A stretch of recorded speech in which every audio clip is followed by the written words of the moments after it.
Spoiler free, The Wastelands. Since I'm kind of the virgin reader of this, you've already read this series a few times. And yes. How many times do you think you've read The Wasteland specifically? I would say 6 to 7 times. Wow, probably. That's wild. 6 to 7 times. I've listened to it. Like this book, I actually read the whole way through. I didn't listen to it at all. The previous books, I kind of did both. But as far as previous, I've listened to the entire series probably 3 times, and I've probably read it. Yeah, I've probably read it 2 to 3 times. So I'm somewhere in that 5 to 7 range somewhere. Wow. So yeah, and each time it's crazy. This is one of those stories that each time you read it, you pick up like more than you did the first time. Like you're like, oh yeah, like maybe it's just time and you've forgotten things, but like, yeah, there's things I'm like, man, I never really realized that. And I probably said the last time I read it, man, I never really realized that. And yeah. We'll have to get into some of those as we move into the next section.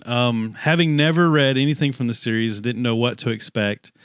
My initial, just overall feeling of the book coming out of book 2 is that this is kind of where our characters really take the first steps on this journey. Like they're on the journey. They're actually walking towards the tower, literally. They're on the path of the beam. Right. Yep. They find and they are on the path of the beam. And this is where the epic journey really begins. Whereas the first 2 books are, the first book is kind of a prologue and the second book is bringing the characters together. Well, now they're together. They are in Roland's world after the events of the second book, and they're literally walking, towards the tower. And this book is really the first time. I mean, you get like in the Gunslinger Tull. Yeah.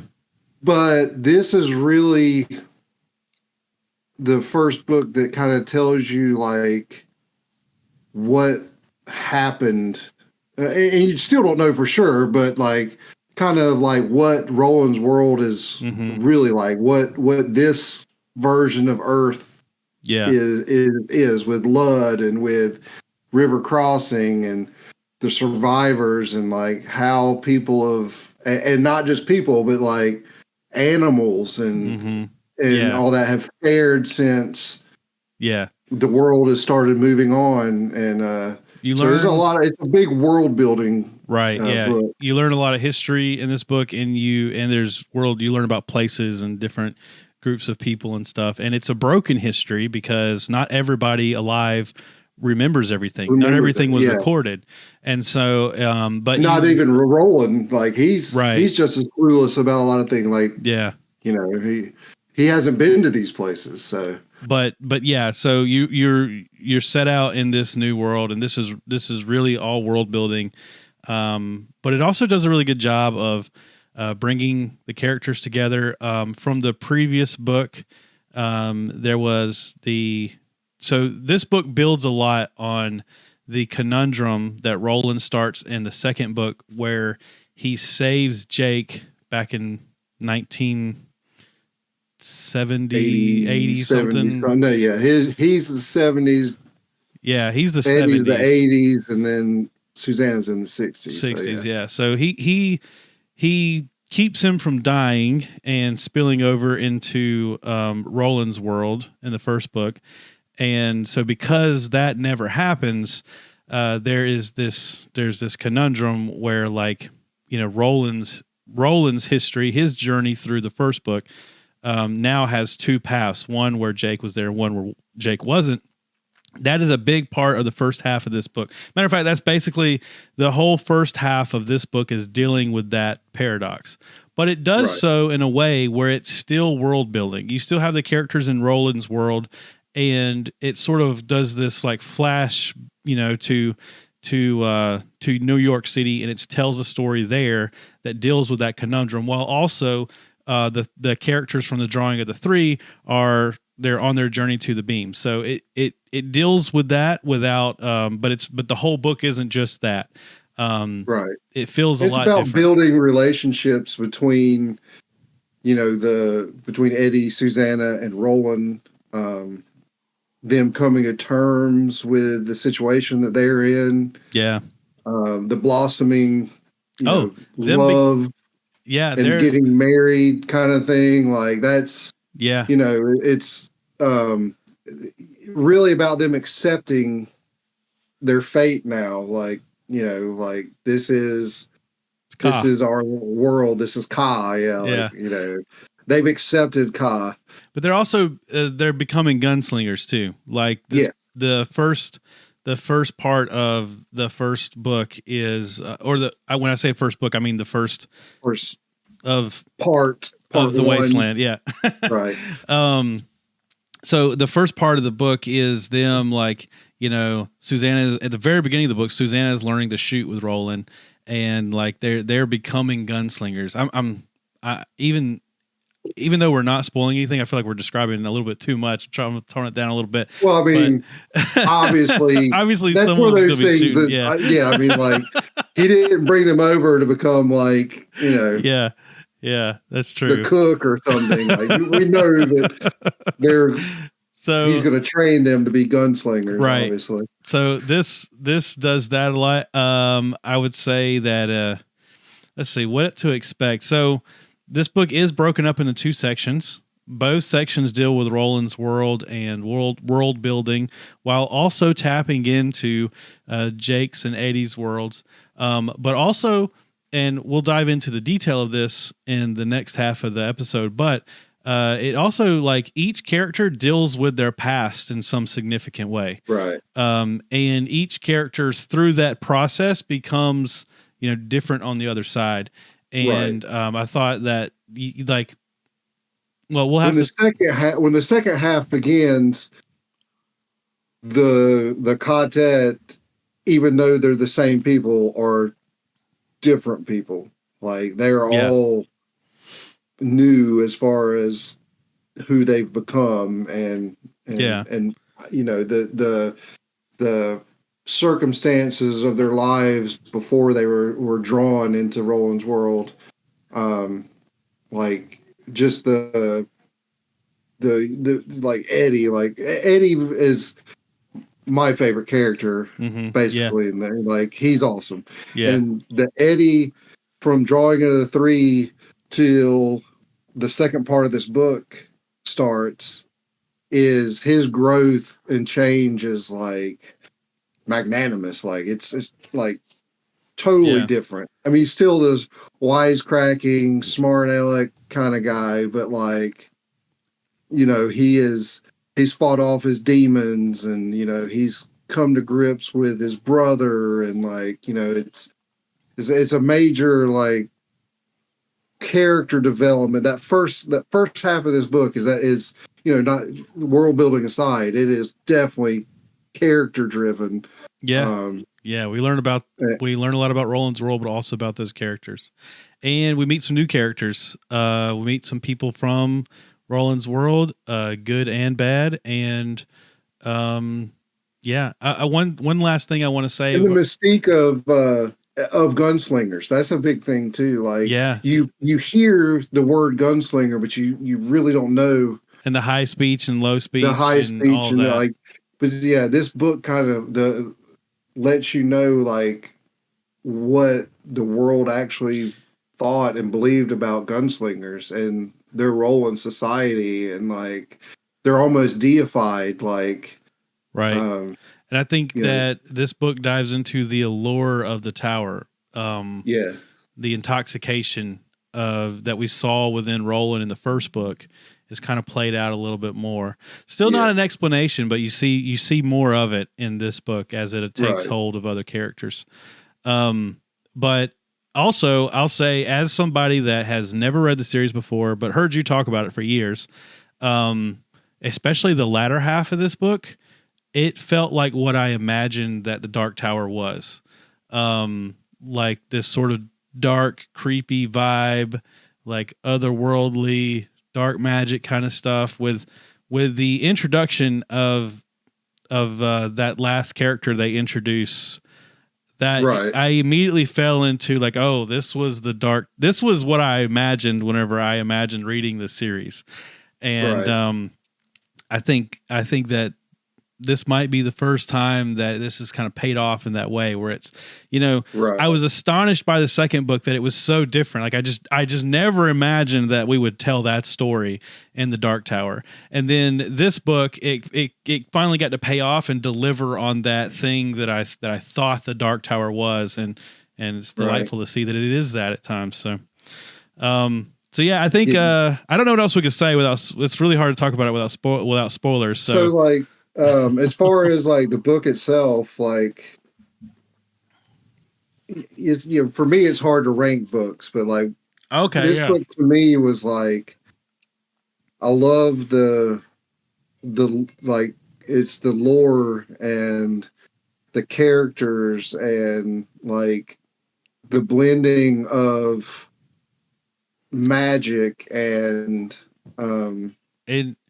time and like the technology versus like the old timey ways that blend together, like, because there's still things left over from the old people and also that are still used, and literature and legends and like literature and legends. Yeah, like that was another thing that I didn't think to point out a moment ago, but it's a blending of Roland's world and our world, and there's a lot of literature tie-ins. Yeah, and a lot of things that bleed together, right? Yeah. And I love, again, I this is a great book. I really enjoyed it. So knowing what's coming up, it's kind of hard to put in perspective too. Like, yeah. Well, between the three that I've read so far, what do you think your favorite is? I'd still say probably Drawing of the Three. Yeah, I think I like the Drawing of the Three. I mean, it's like between these two is very, very close. But like you said earlier, for me, Drawing of the Three was like, it was so like, the gunslinger, it's basically a Western story. Yeah. With some weird stuff thrown in there. And then, you're on a plane and Roland's in somebody's mind. And like, you're just like, it's just like, how do we blows get your here? mind. And then, like, how do we get here? And it's a good foundation for what's next to come. All right, well, let's talk spoilers now. So if you've not read the book yet, then stop watching the video, like and subscribe, and thank you very much for watching up to this point. You're gonna love the book. Just go read it.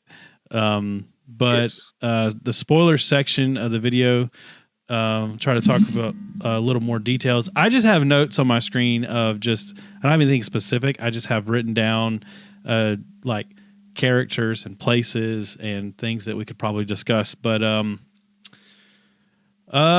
let's see. Well, so if you've listened previously, we've kind of covered the first parts of this, but we're going to kind of do a whole in one shot, kind of cover then the whole book and then add on some things that from parts 5 and 6.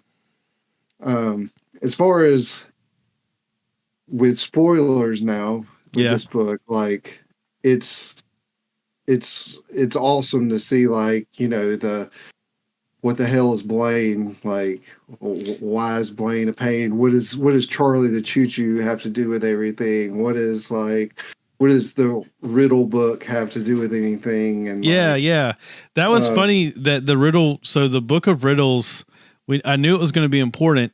But at the fireside palaver that they had at the end of the first half of the book, Roland is literally just like, we'll worry about that book later. Like, we don't have time to talk about it. We've been talking all night. Let's just talk about that book later.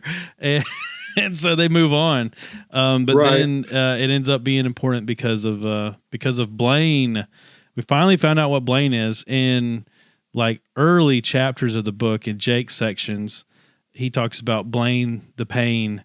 Blaine is a pain. Blaine the train. Choo-choo. All that nonsense that he wrote. That his his French teacher or whoever it was thought was amazing. Right. Yeah.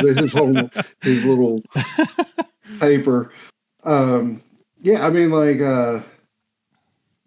but Blaine's not just a train, though, is the thing. I watched a lot of reviews about this book, and everybody talks about Blaine as if it's the train. Blaine was the whole city. He was the computer that ran the city, and then he just happens to also embody this train. Right. Because that's when they're leaving Lud, and they're on Blaine, they're like, well, we're on Blaine, but we just left Blaine, actually. Right, he's the thousands of computers that are underneath Lud. Yeah. One of the things that when I read this now in today's day and age, and you think, like, there's these thousands of computers underneath, and, now you're like, that would have been like one iPad, like, doing all this. Right. Yeah. Some things don't always age well, but like, for his time, it was pretty, a lot of things he's come up with are pretty cool, but like now you're just like, I love, like, one of the things with King, like, I don't know if you've noticed in previous books and in other books I know I've read, like, sodium arc lights, like, he talks about, like, that's like a thing, like, he always brings up, like, I've never heard anyone call fluorescent lights like sodium arc lights or. Oh, wow. And it's just one of those things that and like, there's another thing, like, in every, and it's probably true that in every book, some guy is wearing a blue chambray work shirt. And it's just another one of those things that's like a recurring, like, sodium arcs and dipolar computers. And like, I kept thinking, what the hell is a dipolar computer? Like, I thought that was just technobabble to make it, timeless. Like, so that concept was really good, though. Just touch on that real quick. I know we're kind of all over the place, but like, in the first half of the book, we find out that when they go to Lud, that Jake is going to be like a hot commodity, and there's many reasons why. Some obvious, but I thought the not so obvious one was that they, is like a grandparent that needed their grandson to help him with a computer. Like, nobody in the city knew how to work these computers. Right. And they're like, well, this kid's like young and he's from another time where he might actually know how to work this thing. So maybe he could program a few VCRs while he's here. We'll get it. Exactly. We'll get him to help us out with the computers underneath the city. That was a really good concept. I thought that was really cool. Right. Yeah. And again, with the world building aspect of this, you go from like the beginning of this book where they're in the, you kind of get the first kind of aspects of what this world was like with when they find the beam and Shardik. And the robots that take care of Shardik. And so it's like this, that the old people that, they were very technologically advanced, right. And that, whatever has happened to cause their world to disappear. And then this new world that has come from it, and now it's disappearing too. And so you go from, this one little thing, and then as they go along, you get to, the first settlement, which is River Crossing, and you see like that there's still people, there's still good people, even though they're hesitant at first about, coming across these people, but like in that town in River Crossing, they got like the stoplights with the little thing that pops up and says stop and go. And so that the world has gone from like I said, this highly technologically advanced thing, and then they basically which I'm assuming is they were kind of sent back to caveman days, not necessarily the people themselves as far as what they look like, but right. They basically went from very technologically advanced to nothing, and then they've built themselves back up, and they kind of are doing it in the way that we have evolved, from, because I get from River Crossing, I get like it, I feel like it was like a 19, it's like an old West town. Yeah. Like when cars may have first come into, and that's why they have those weird things. But then you get into Lud, and Lud was actually had stoplights. They had electric stoplights. And so even these two places that are fairly close to each other have developed completely differently. Like, when both were thriving, this was like an old timey town. Did they develop differently? Or I still think there's something weird going on with, I almost picture, and again, I haven't read the whole series, so I don't know what I'm talking about, but I almost picture Roland's world as being like this place that's like, we know that it's between worlds, as in it has portals to other worlds, but like, what if these towns literally are from different times and different places that somehow spilled over into this land? I don't know. The only reason why I believe that it was based on some development is through talking to you, but then also there is a few things that Roland says that's like that. Right. But yeah, it's like there was some ancient old ones that had, access to all this technology. Some fallout happens, and for whatever reason, the remaining, generation, even though they may have the knowledge of the previous generation, they don't have the access. And then over time, that knowledge fades. Right, exactly. And that's why, like, they wanted, that's why he's right. Yeah, that's why they wanted TikTok Jake. Man is like, hey, all this technology is here, but no one remembers anything about it. And like with the God drums, like that whole thing was like, yeah, the drums, yeah, like that was Blaine, but Blaine's been asleep. But it's like one of those just automated things that Blaine does, and like I kind of get that Blaine was doing it as entertainment for a while until he goes to sleep. I had a really good concept for this. Blaine actually says it himself. So there's a part towards the end of the book. It's where Roland is kind of confronting Blaine at the end of the book in that last chapter. And Jake and Eddie are like, at first they're like, well, slow down, Roland, he might just kill us. But then they're like, oh, this seems to be having an impact. And then they start kind of back and rolling up. In that area somewhere, Blaine talks about how the people wanted him to be a god, and he was programmed to meet their needs. And so he became a god. And I think that's what that was, I think it was almost like a programming fault. Like he was designed to meet the people of the city's needs and to do what they wanted. And for whatever reason, they started believing he was this ghost in the machine. And so he became that because it met their need. And then playing the music was just a part of a benevolent God, it was like, that was just part of what he chooses, who lives and dies, and I also think that's why it was important in that moment for Roland to kind of stand up to him, because again, it was like Roland was saying, that's not what you are, that's not what you are, and that's not what I want you to be. And I think that's kind of why Blaine kind of changed his tune at the end of the book.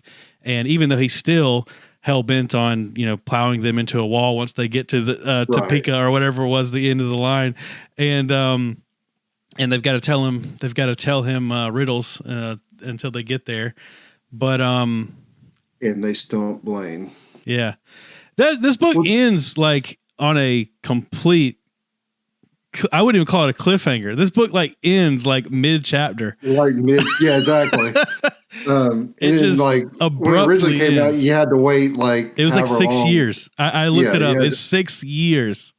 That's insane. That's insane to wait 6 years on the next book after that ending. That would be like Oh my goodness, that would be. I don't know what Game of Thrones or Song of Ice and Fire. I don't know what that series It's been a long time. ends on, but but yeah, this was the equivalent Well, of that. it does that too. So here's I wanted to talk to you about this as far as Blaine too, and this kind of gets into it.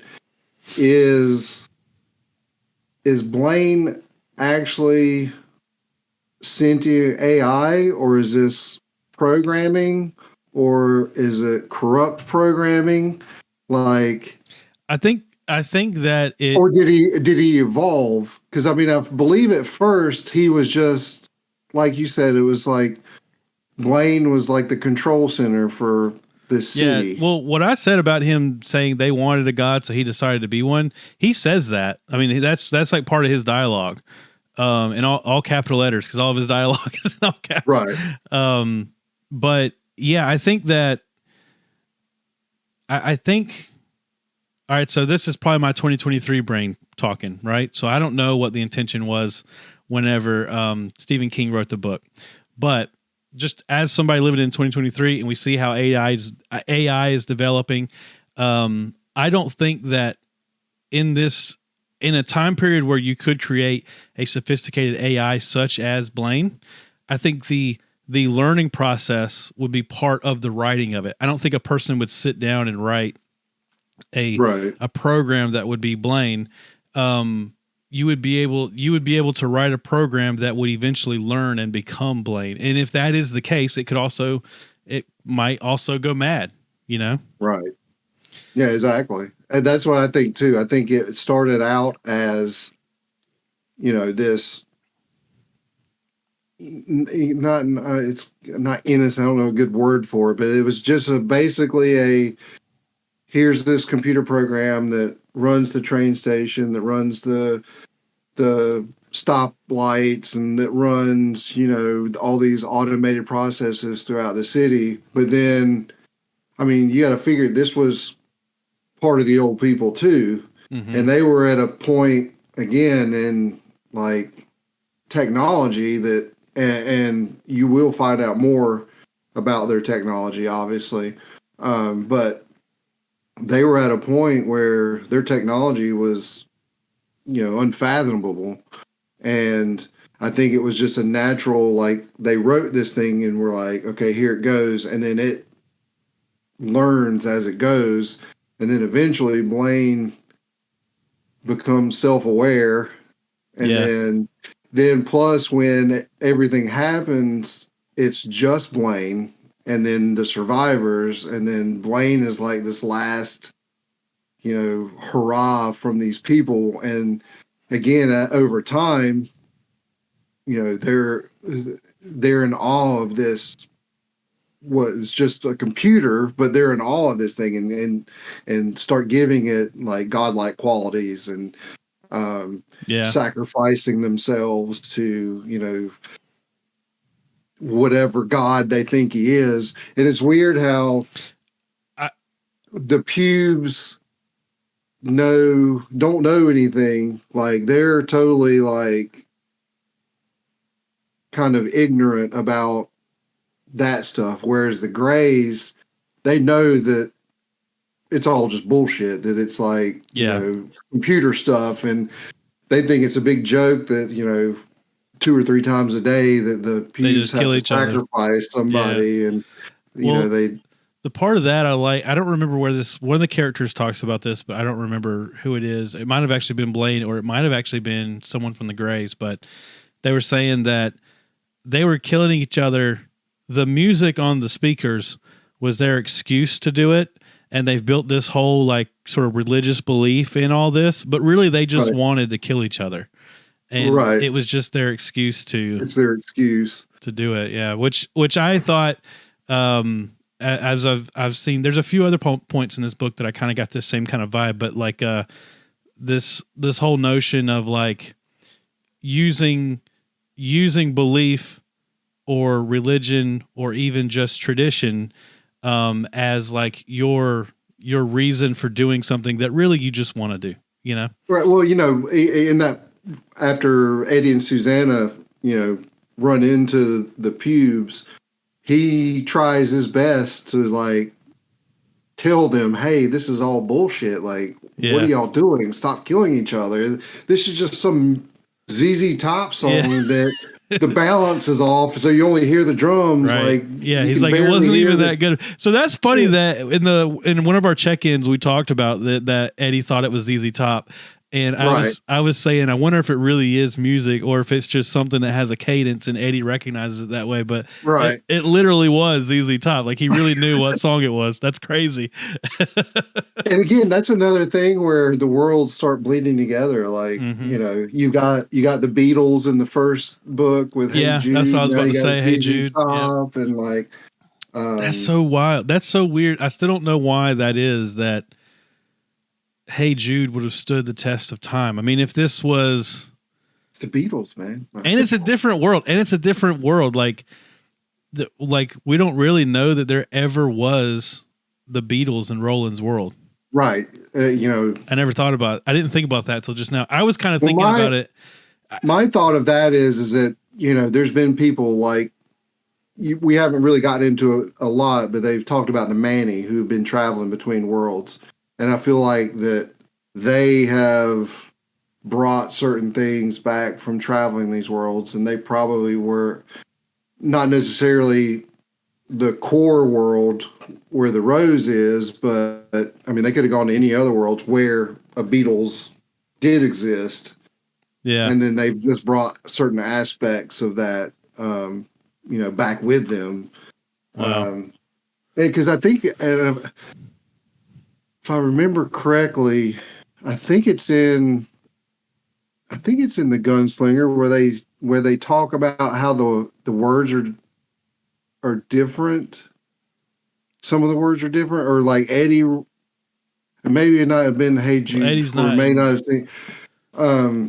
Because I know he didn't hear that in Toll, but I feel like there's somewhere where they're like, it's the same, but it's a little different. Was it the planes in Spain fall in the rain? Was it that poem was a little different to Roland? Right. I remember something about that. I'd have to go back and read that. But so let's talk about the main characters and like how they changed over the course of this book. Right. And sort of what they faced. Which Eddie, I think, is the most on the nose. He was hearing his brother talk. He was like literally facing a figmented imagination of what his brother would say to him in this situation.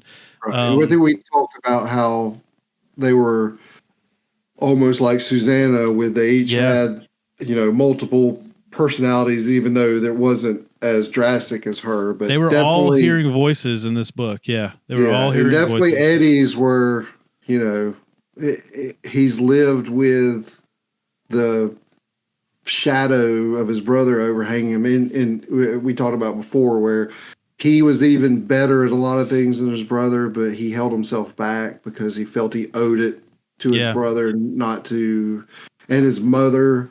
You know, they were just even in the drawing of the three, he talks about how he got addicted to heroin because his brother didn't want to be addicted alone, you know? Right. So even in that book, he recognized that this was something that was going on, but he really deals with it. He really deals with it in this book. And by the end of it becomes not only his own person, but also a gunslinger. Right. He finally faces that, you know, that he's worthy.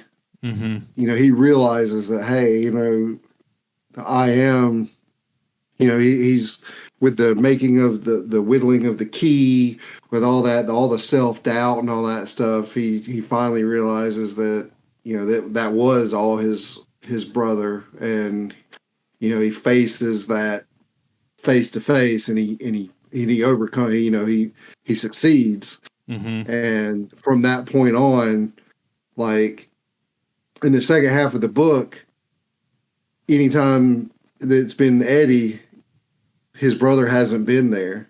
Yeah, you know, his brother's it's not gone. really There's no internal monologue with his brother, whereas through, you know, drawing of the three up until that point, there was a lot of internal monologue with his brother.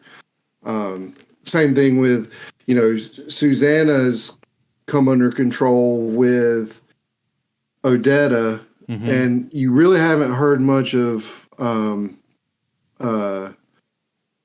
Odetta. You've heard from Detta, which is kind of strange, but yes, like in the situation with the speaking ring, and then the part at the end of this when they're trying to figure out the riddle with the prime numbers, it's Detta. Yeah, that's right. Who I was forgot coming about that. through, and they're acting in, as one sort of, but it's weird. It's still separate. Like that was Detta, but it was Susanna kind of allowing Detta and controlling Detta, and still in part of, Susanna in Detta. It wasn't like drawing of the three Detta. It was a different kind of version of Detta. Yeah, the untrusting, crazy caricature. Right. Is she still has some of the character language, but she's thinking, and she's not like. I think there's still moments of Odetta though too, because there's a few moments in this book where I think Susanna is a bit more timid, and she sounds a little more old-fashioned the way she talks. Right. I think it's a little more on the nose when it's Detta. It's very obvious, but I think there's some moments too where maybe Odetta pokes out a little bit. And one thing I think that I didn't bring it up on the show, and I think I really didn't think about it till after we had done our recording about the drawing of the three. But even in the drawing of the three, we pointed out that Detta is a caricature, but really Odetta is too. Neither one of them were really real people. They were both overcompensating in one direction or the other. Right. And oh yeah, definitely. I don't think I really noticed that until later on, but yeah. So she deals with that in this book. Meek. Like she didn't, as a black woman in the 60s, she was like over forgiving of people in her situation. And if Detta was, I think the way we described Detta was like if she was what a racist person might imagine a ignorant Southern black lady would be, then Odetta is what that person wished they were. You know what I mean? Right. Like exactly. Like she was in the complete opposite. But that's also hard to say though, because she also was like a civil rights advocate. So I don't know. Even in that time period, maybe she was kind of still limboing between these two personalities, never really quite herself. So we saw her, go through and face that. She kind of, we see her challenge her past, and kind of overcome. And then Roland, I think, is the most interesting, because I think that we see Roland. I think when we met Roland in the Gunslinger, I think this is a good person that has long since, like fallen into this, like, just deep obsession. He's Rick Grimes season 7 or whatever. Like he's like way late. And I think that the events of this book and the Ka-tet and given a second chance to save Jake, I think that we're seeing Roland as he was before we met him. We as a reader have never seen this Roland, but Susanna says many times, like I bet this is how he was before he lost people, before he lost society. This is the man he was. And I think that's interesting that we saw Roland kind of face that person, but become him again. Instead of, Susanna and Eddie, they needed to face that person and try to become something new. Whereas I think Roland is facing the person he was to try to become that again. And so I think that was an interesting kind of turn on it. You learn through, backstory that, Roland had a Ka-tet when he was younger with his friends. And then he eventually lost them, and he became this solitary person that didn't need anybody. Like this was his soul journey. It was up to him alone. And then when the Man in Black kind of like kicks this off, and he's forced to draw these people, now you see the kind of the same. Like he sees his Eddie as his one of his friends, and he sees like Susanna as like his friend Elaine, or and he's got to, knowing what happened previously, he's very like standoffish at first, and he's, even though they're here, he's not still kind of sold on the idea.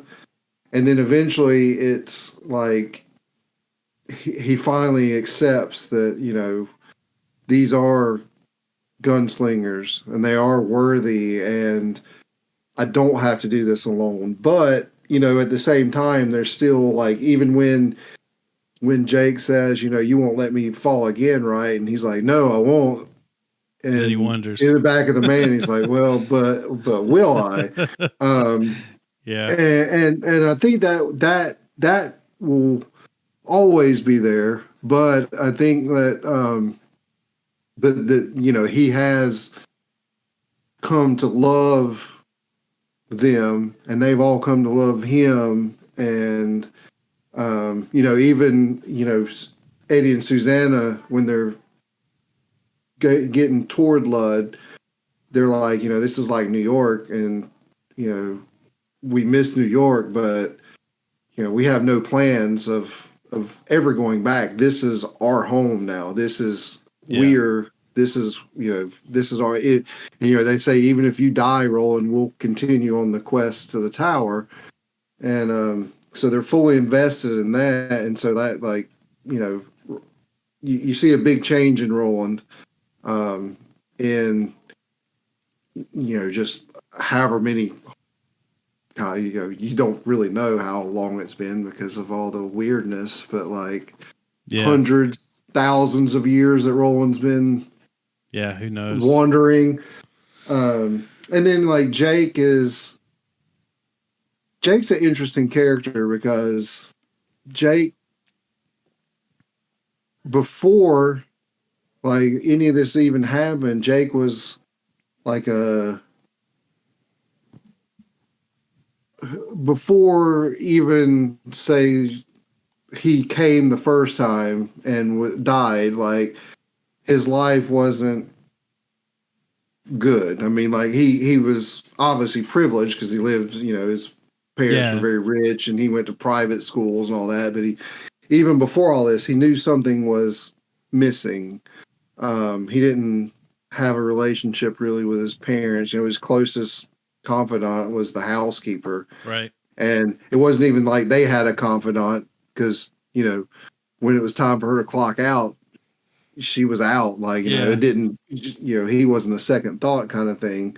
And then he finds this relationship with Roland, and dies, and then he comes back, and then like, I think it's definitely a father-son relationship, and he's finally gotten, especially now. Yeah. He's finally gotten this male figure, father figure, that he loves, and he's desperately clinging to.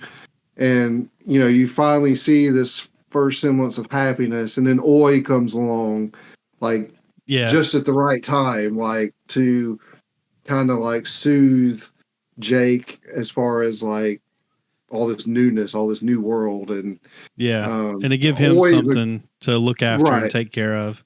Right. And Oi's a great character too, by the way. Like, you learn a lot about what actually, how different Oi is from the rest of the Billy Bumblers. Like, he's actually smart. Like, even Roland's like, like he tells him to go into that vent, and he's like, comes back, he's like, how many are there? Some of this stuff, like, he taps his paw. He taps his paw, and he's like, is he really telling me this, or is this just like whatever? And he's like, no, I think this is real. And like, when he tells him to hold back or to do this, like, and then like some of the answers Oi gives are like very, like, he knows exactly what's going on, and he like.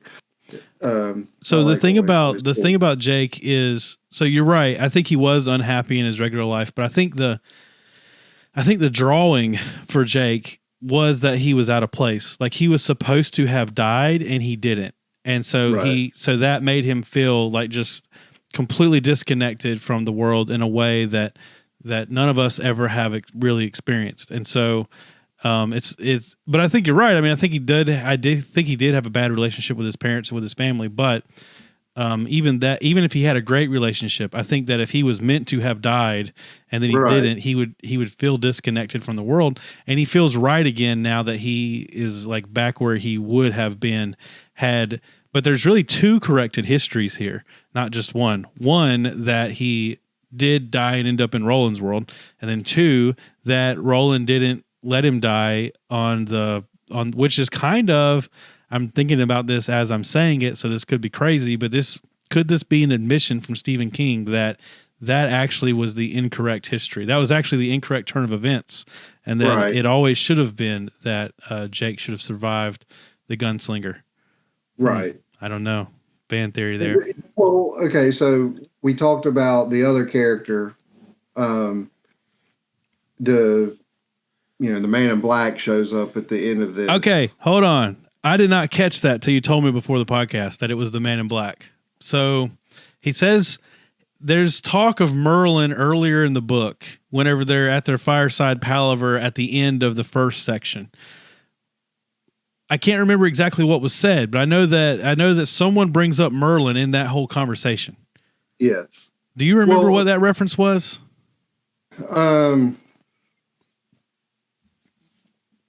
Yeah, I'm trying to think. Oh gosh. See, like one of the things that's weird about this whole story, as far as the Dark Tower, is you've got Merlin and Marilyn, which spelled differently.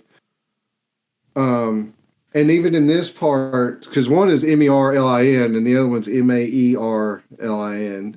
And I don't know if they're supposed to be the same entity or if they're kind of two different people that are kind of I listened to the audiobook in this section, and he said Merlin. But he also says, so when he introduces himself to the TikTok man, he says, I've been known by many different names. Yes. And he says Merlin, but he says, that's not really me. Yeah, I know. But whenever I heard that, not having read anything else, I thought what he means is people have written about him in other forms, and one of those was Merlin. That's not really something he did, but maybe someone knew of this mystical, being, and that inspired them to write the character Merlin. It's kind of how I read that whenever he said that.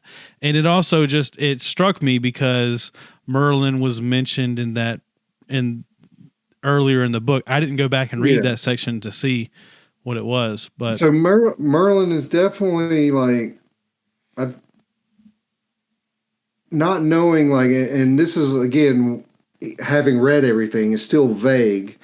Like, if I feel like at some point, because we talk about magic and technology and stuff, I think there really was magic. I mean, like, the Man in Black is a magician of sorts, and I think there were magicians in some, maybe not a regular thing, but I think there were people that had these powers. And again, over time, I think some of these stories kind of meshed. Yeah. And I think there was always a Walter /Flag /Fanon or whatever he calls himself. And I think there was a Merlin. And I think that over the years, kind of the feats and everything of them just kind of meshed into one. And he's just like, I'm not really Merlin, but I'm going to take credit for being Merlin too. Like, and I don't know if that's right or not, but like, I feel like, he's such a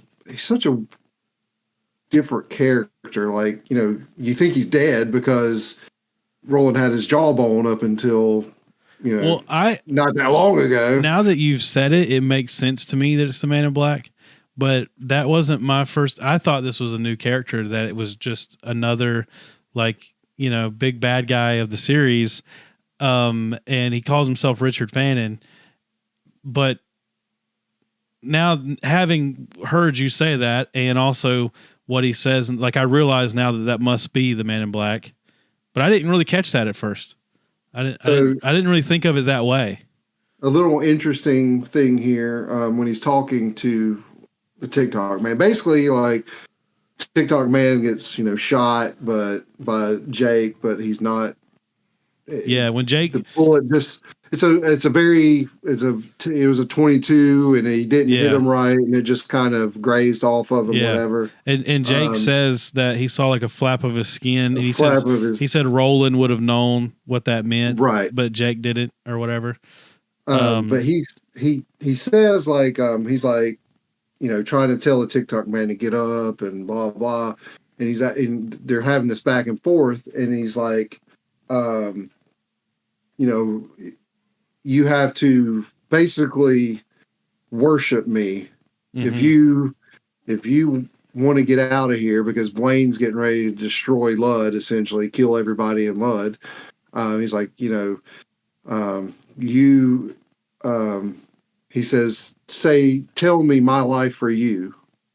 And he tells him that there was a guy he knew that told him the same thing, my life for you. Well, that is a guy from another book named The Trash Can Man, and he's from The Stand.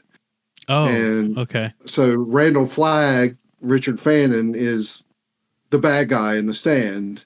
And yeah, okay. And so, like, this guy called the Trash Can Man, he basically worships Flagg, and that's his thing. Is he always says my life for you and all this stuff.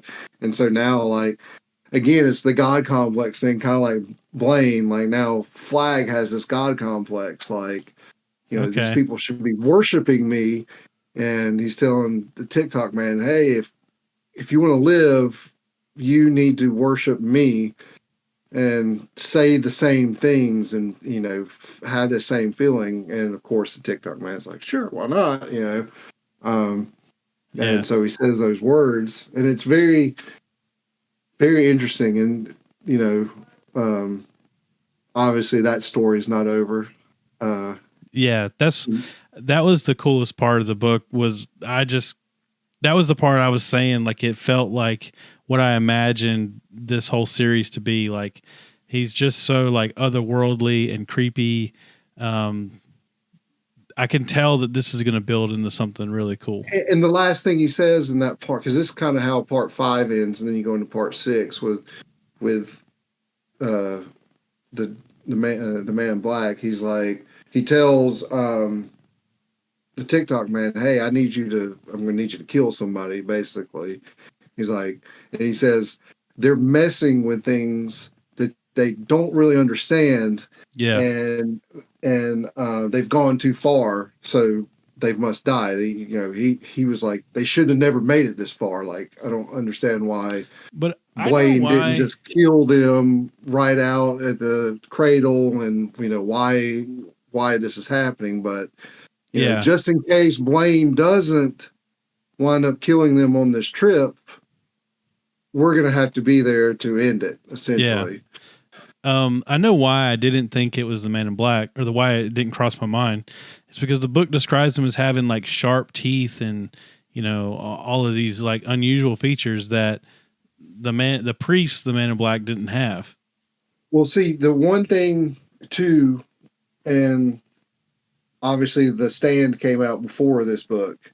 So if you read The Stand at this point, the way they describe him with the jeans and the jean jacket and all that, that is Flagg from The Stand. Like, that's how he dresses in The Stand.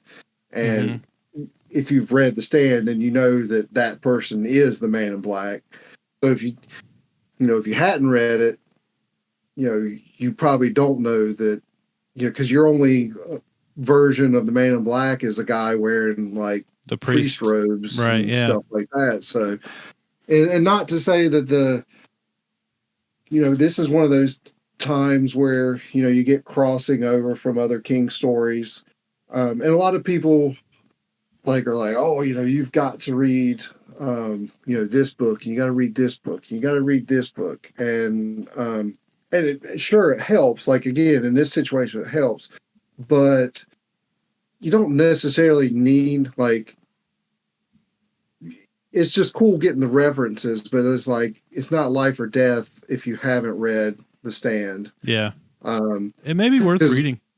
Yeah, I mean, it's a great book, but even in books upcoming where there's crossovers from his other books, he does a really good job of explaining that book and why it matters.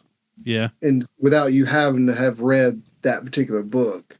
And so like I said, there'll be other crossovers from other books, but it's not like you're going to be lost at all without, having read those books. And let's, I think maybe, is Pet Sematary connected at all? Not really. I mean, I'm sure you could probably stretch a thing, but the reason I asked, main books, we got to find a book for after we finish Hellmouth. And maybe we could do this. Is The Stand ungodly long though? Like how? Yeah, it's his longest book. It's 1,500 pages. Okay. So I will say, going forward, there's, for the next book in the series, there's not really, you don't really have to have anything. The book after that, which is The Wolves of Kala. Yeah. There's a book that we could definitely read that we'll start tying in there. And that's Salem's Lot, and it's not that big of a book. Okay. The Stand, again, there's obviously, you've got the Man in Black and stuff. So again, you don't really have to read it. There's going to be explanation about things and stuff like that. So I mean, it's, again, you should read the book, but it's not really necessary at this point. Yeah.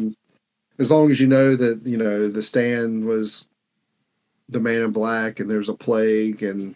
Yeah, I actually watched the show up until, I didn't watch the final episodes, but I watched the majority of the show that came out. Well, yeah, you'll know. Yeah. Going forward. It's funny. I was telling my wife about, I was describing the Wastelands to my wife. This was before I had read the whole thing. We had just read the first half, and I was describing to her the events of the book, and we were just talking about it one night, and she was like, "Didn't we watch this in a TV show?" And I was like, "No, there's not been a TV show about the Dark Tower." And she was like, "Yeah, these people were in Las Vegas," and she was describing The Stand, and I was like, "Oh yeah, it's really similar to that, but it's not the same." So now, the Wastelands. So we finally get, you get to this point where now you know what you know what Charlie the Choo Choo is. Yeah, and it's this monorail, and and then you get your first actual glimpse of what the Wastelands are. So as far as Blaine, the technology of Blaine is pretty incredible. Yeah. The whole thing where it goes transparent and you can see all around you. That's very cool. Yeah. That, I can see how that would be very unnerving to ride in. But a couple things before we get to the actual Wastelands. When Roland gets to first Eddie and Susanna get to the cradle. You've got the large dragons on the corners. You've got the representation of all the beams around the building. Mm-hmm. And then you've got a giant statue of Roland on top of it. So it shows you what kind of regard, even back then, that people held as far as gunslingers. They were, it was first and foremost at the top of the grandest building in the city. And then when they actually get on the on Blaine, the train. Blaine had made an ice sculpture of Roland. Yeah, And that was really cool. And then like also kind of in that same vein as far as gunslingers, the reverence in which the people of River Crossing, like they kneel to Roland, they want to touch his guns, like it's like it'd be like Jesus coming and they will to anoint his feet or something. Like it is definitely like a there's a lot of godlike things in this book, right. And so like you see what the gunslingers meant. This is kind of the first time you kind of get into that too. You've heard that the gunslingers were like this group of you think of them more of like police, but they were way more than just a police force. They were like knights. They were revered as almost demigod kind of thing. So Right. and that's pretty cool. But as far as like Blaine, you find out that he's been asleep for all this long and he loves riddles, and they make the deal like, hey, his plan was to just drive them until they got to Topeka and destroy himself and them with him. And they're like, hey, come on, if we can stump you with a riddle, which the riddle book kind of comes into it, you let us go. And so they make that deal, and then they get on their way. And of course, Blaine releases a nerve gas type thing on Ludd and to kill everybody remaining in Ludd, just for the fun of it, just because he's not coming back, so why not, kind of thing, which is kind of strange and demented. It kind of shows you how like insane Blaine has gotten. But they go through the wall and they actually enter what is the wastelands, and there's fire and there's desolation and there's these weird creatures, and like at the kind of earlier when they run into those bees, and they're like really weird bees, and they're making like their nest is not hexagonal, there's all kinds of shapes, and they're like, yeah, and I think Eddie says like, did y'all have like a nuclear war or something? Like, Right. is this what happened? And then once they actually get into the wastelands, Eddie's like, yeah, this wasn't a nuclear war. This was something much more cataclysmic. And they don't really say what, but like, I interpreted this as so that they're leaving this like super advanced city. A city at one time was a city of luxury with all this technology, and that had some cost. That had some resource cost to the planet. And I took this moment in the book as being like, this is the wasteland. This is the lands of waste. And it is and I didn't even think about that, but the word waste and versus wasteland, this is the byproduct of this city and of this technology and of these people that were living in this luxury. And they have had this, detrimental impact on their world that was unintentional. That was the way I because at some point, and I definitely agree with that, because at some point, obviously it was you don't know how normal, but at some point it was semi-normal, because at some point they built the monorail. Oh yeah, so they couldn't have built it with the way things are. Yeah. So I think they did. They they came up with this grand idea for the city and to do all this stuff, and there's I'm not going to spoil anything coming up, but there's things that they do that you're going to need resources. And I think like, so they build this grand monorail system to go, the Patricia one goes one way and Blaine goes the other way. And then they start delving into more things. And I think at some point that, yes, they destroy, because why else would they build a big giant wall? Like, because there wasn't a big giant wall where the bridge was when they came in. There's a big giant wall separating them from the wastelands. Right. And so, like, I think that, and I even think they say Lud is at the border of, it's a city at the edge, at the edge of mid-world, of mid-world and end-world. So I think, once they leave Lud going the way Blaine goes, they're going into end-world, which is, we still haven't really got into that. Right. But, yeah. So this is a land of mystery. And from other works, like, so these creatures are very kind of reminiscent of the Mist. I don't know if they're the same thing, but in like It and things like that, because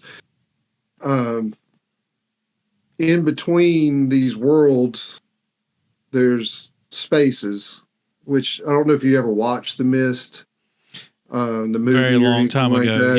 Yeah. But, in The Mist there's the place called, it's like a military thing, and they know that there's alternate universes and they're trying to break through. What they don't realize is that it's not a direct shot. There's a space, and in that space between, there's horrible creatures that live there. And so when they open this door, these creatures come in to their world and start, running amok. And I think I get the same feeling here, is that in Endworld, you getting a lot of these creatures that have, and it may be mutated things too, but I also think that, the old people messed and got to the point where their technology kind of outpaced what they knew, what they could understand. They were doing, they could understand, and they created this wastelands from probably mining and taking the resources, and then their technology, they did something that just absolutely scarred the earth, and now the end result is this wasteland. I think that goes back to my take on it is that this is almost a cautionary tale, almost an environmentalism type thing. Like, but it steps into the realm of horror, where it's like, they not only have you didn't realize the impact you were having on the world, but you also could be, inviting in, like, destroying the planet, we kind of understand, but like, you also could be opening a door to something that you just completely have no comprehension of. But we skipped over the TikTok man. We talked about the TikTok man when we talked about Jake and the Man in Black, but I wanted to ask you, I was a little confused. I remember the guy in the airplane. I remember his great grandfather or something like that. But there's some stuff about the TikTok man that I was a little, I wanted to touch on. I won't say I was confused by, but I wanted to touch on. So one, he wore that casket with the rose in it and the clock around his neck. Yeah. He seemed to be the youngest, most fit person in the community. Everybody else was like old and decrepit, and he could move really fast. And his last name's Quick, which is convenient. But yet the Oi got the surprise on him. Oi jumps on him and starts biting his face, and I guess that's because rips his eyeball out. Yeah, maybe he just didn't expect it. I don't know, but my take on that, and I don't know how far off I am, but my initial thought that I never went back and kind of explained was that all the people around him are old, but have been living for some unusually long lifespan. I almost feel like the TikTok man can control how much they age, and he's keeping himself young and fit, and he's keeping them alive, but not so fit and young that they could overthrow him. It's kind of the way I thought about this scenario. I don't know how close or how off I am in that, but they never really addressed it. So it's just my imagination. One of the things that I was reading at this time, and plus I've had the same thought before, not just with the TikTok man, but the whole city of Lud. So like if you take the pubes,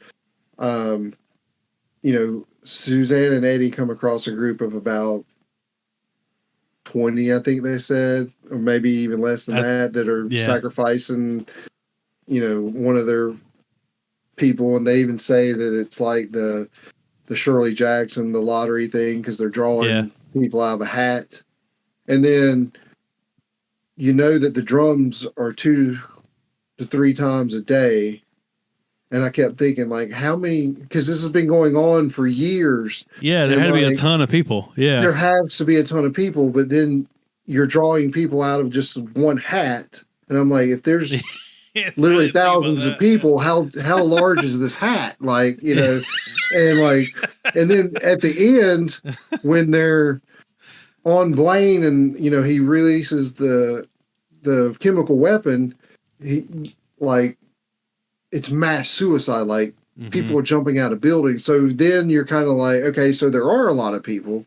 And so are they all involved in this lottery, or is it just a certain number of them that are doing it? And then on the other side, one of the reasons they want Jake, not only because they think maybe he knows something about the technology, but how is the population continuing? Because the description of all these people sounds like none of them would be mating, and there's no mention of children anywhere. And so how is this population keeping up to the point where there are enough people to sacrifice on their one side? And then on the other side, how does the TikTok man have all these people that he is ruling over? And then even in the same instance where all the pubes are committing mass suicide, on the flip side, all the grays are too, and there's a whole lot more of them that you know of too. And I'm thinking well, where are they getting all this food from? And there's just a lot. And then I kept thinking the explanation was going to be that the TikTok man was slowing down time. I kept thinking that was going to happen, and they never really explained that. Well, I don't know that necessarily he is, but time is weird. Yeah. But his dad, the whole thing about him being a giant, because when they find the airplane with his father in it, and they're Suzanne's they must have had to wedge this guy in here, and they even call him a giant, and then someone else later calls, I think when they're describing the TikTok man, Jake says he's a giant. Yeah. And I'm thinking at first, the first time I've read through this, I thought that they had come through from our world. Yeah. Somehow into this world. And he knew about Nazis? I forgot about that. Well, yeah. That was, but he's, he says not, N-O-T-S-E, Nazi. And because he asked Jake, he's like, "Are you a Nazi?" And Jake's like, "What the hell's a Nazi?" And then he's like, "Oh, a Nazi." And then he, Jake peels the sticker off of that plane, and there's a swastika underneath that sticker. And he's like, "Oh, yeah, this is pre-World War." So I think somehow maybe the great grandfather came from somewhere else at some point. But again, how did we get to Andrew quick? How did we get to the TikTok man? And there's no real explanation about time there. You just know that obviously he had a great grandfather, and then a grandfather, and then his dad, and then now him. And I guess they've all sort of been the ruler of Lud, or the Greys or whatever, since then. But yeah, I don't know like where the people are coming from. Like, it, I know it's probably like writer, just make it work kind of thing too. Yeah.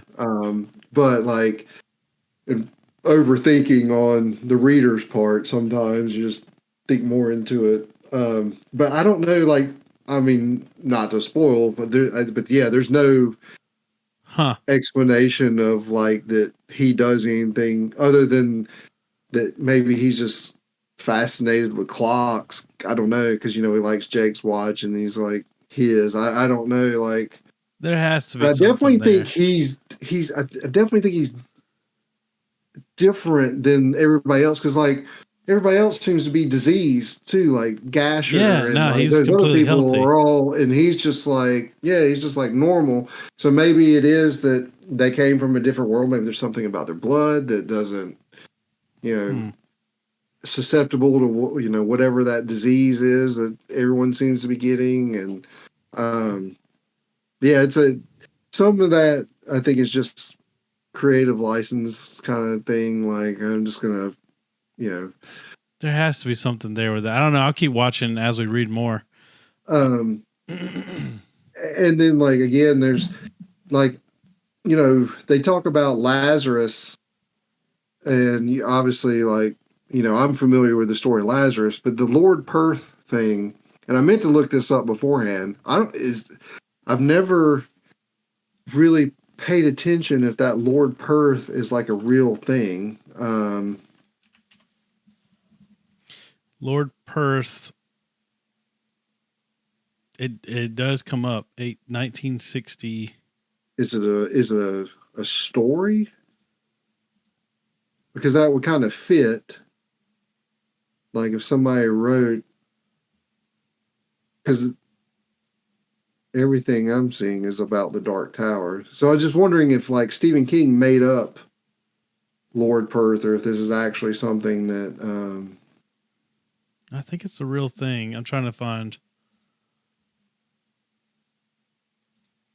What is so it? fell Lord Perth, Remind and the me what it countryside did is. shake.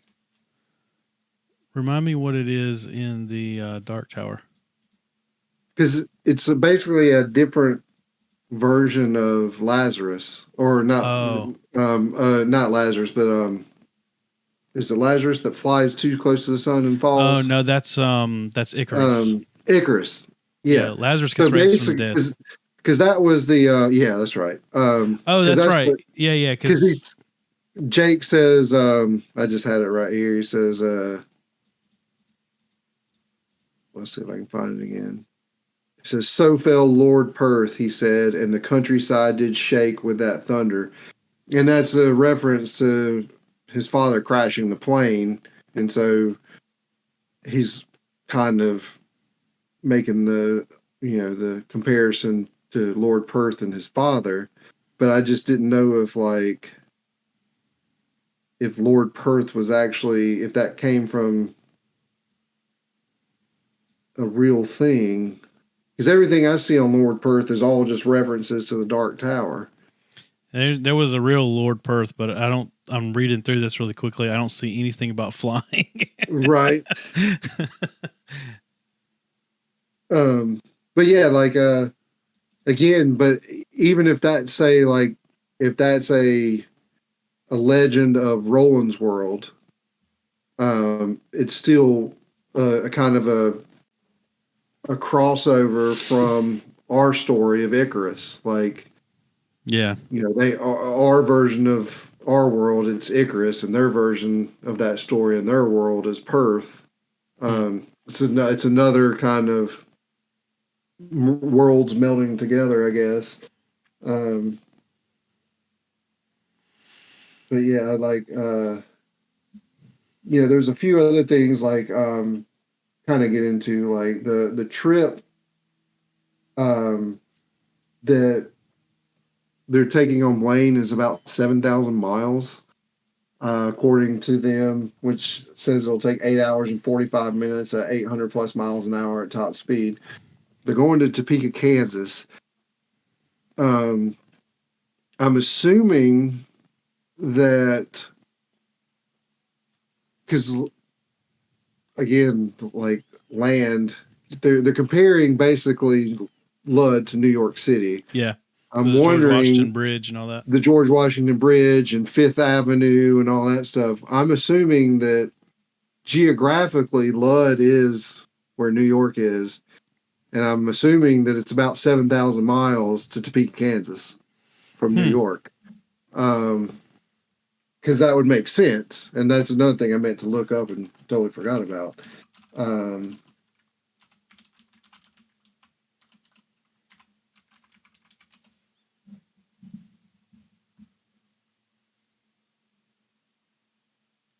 Google Maps will tell us.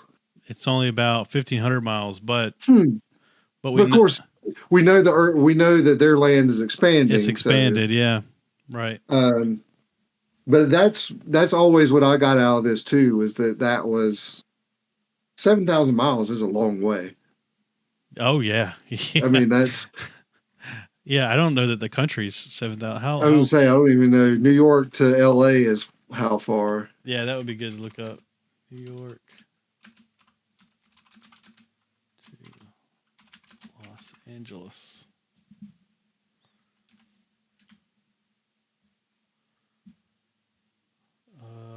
That is almost 3,000 miles. Not even 3,000 miles though. Wow. So yeah, this is a big, like when you said you listened to this part, or did you read this part? Oh, I listened. Of the book. Because in the book, they give you they show you the little map of the different stops. There's like 4 stops. Yes, I saw that. Yeah. So and like it looks like it's about that far. I was going back and forth pretty wildly because I was trying to get through it, and I was really interested in this section. And so I was listening on my drives to and from work, but then finding where I was in the book. I actually read the last chapter about Blaine physically in the book, but it was like that day I had left work early to kind of do like I was going to work from home in the afternoon. And so like driving home, I listened to up until the point where they reintroduced the Man in Black. And then I got to the end of that chapter, and then I went inside and picked up the book and started reading from there to the end of the book. So the last section, I was back and forth through the last section. But yeah, like, so yeah, that kind of gives you, that would be, like I said, in the book, that map looks like it's, a couple inches. Yeah. And then you're like, okay, that's 7,000 miles. Like, wow, okay. And then like you said, the last kind of thing you leave off with is that, Roland tells Blaine about his experience from the fair days and how riddling was the oldest game that still exists, and like, all that stuff. And, your Blaine is intrigued enough to like, and you can kind of tell that it's just boredom too. Like, he's been alone for so long, kind of like Roland had been. Now he's got people, even though he's going to kill himself, he wants to be entertained. And, Roland's like, no, screw you. Why would we tell riddles to you if you're just going to kill us at the end of this? Like, that makes no sense. And so, yeah, like they make this deal, and then they're getting ready to start their riddling contest, and the book ends, and you're like, it just ends. Yeah. And so, did you try one of the things? Have you tried to figure out the riddles, like when they said the riddles that they have said so far? Have you tried to figure them out before you kept reading, like what they mean? Like I did a couple times, and I'm not a good riddler. It turns out, like, I'm not good at it either. I got the when is a door not a door. Yeah, I could do that one. I could do that one.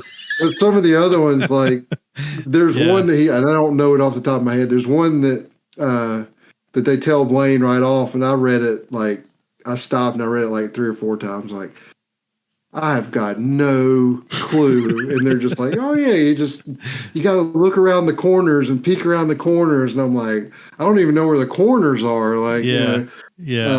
And needless to say, not spoiler alert, there's going to be a lot of riddles in the next book. Obviously. But yeah, so, I mean, that kind of wraps up, this book as far as that goes. So, I almost wanted to start reading the next book right away. The reason why I didn't is because it's so long. It is a big book, and I know that when we start it, we're going to be in it for a while. So I didn't know if we wanted to start it right away, but I haven't been spoiled, but I know that the beginning of the next book is like the conclusion of this. This book. Because one of the things I saw in other reviews of this book was that they almost wished that the first 100 pages of the next book was at the end of this one to just so that it wouldn't end on such a cliffhanger. Right. But and I could see that. Yeah, it's definitely like the next book is several different stories. Like, there's, obviously the end of this, and then, the main part of what the book is really about. And then at the end of that book, there's other things. So you're like, it's kind of like, 3 stories in one. And it's very good. It is big. It'll be the biggest one so far. I think it might be the biggest book. It's pretty close. I mean, just by looking at the spines, they look to be similar size. This one and the last one. They're all Wolves of Kala, I think, is a little bit shorter, and then Song of Susanna and The Dark Tower are all pretty big books. So yeah, I mean, we got quite the journey ahead of us along the beam. Yeah, we do. So I really liked it. I think that the series is going into more of what I wanted to see from it. So I'm excited to keep going. And it's like I said, this is just the beginning of the journey, and it's got all kinds of yeah. I wonder how many hours the next one is. I think what we should do is I think I wanted to read something that was like not Brandon Sanderson or Stephen King next. But so I think we do the story, the short story you just started, and then if you do Dawn Shard, we could do that story, then Dawn Shard, and then we could decide if we want to do the wizard, go back to Wizard and Glass, or do whatever. Yeah, I really think you'll like Wizard and Glass. It's a very polarizing book for some people. It's kind of like The Gunslinger. Okay, but most people are on the positive side, but it's definitely like different. All right, well, let's wrap up this one. Put a wrap on The Wastelands. Glad I read it. It was a good book. Piqued your curiosity. Piqued my curiosity. Ready to read the next one. All right. Thanks for watching. Thanks for listening. And so we'll see you next week with Hellmouth by Giles Christian. Yes. It's I don't know that I guess it's a fantasy horror, but yeah, that's what I got out of it. Yeah, I've already listened to like the first half of it. It's only like 4 hours long on audiobook. Okay, so it'll go really fast. All right, thanks for listening. See you next week. Peace out.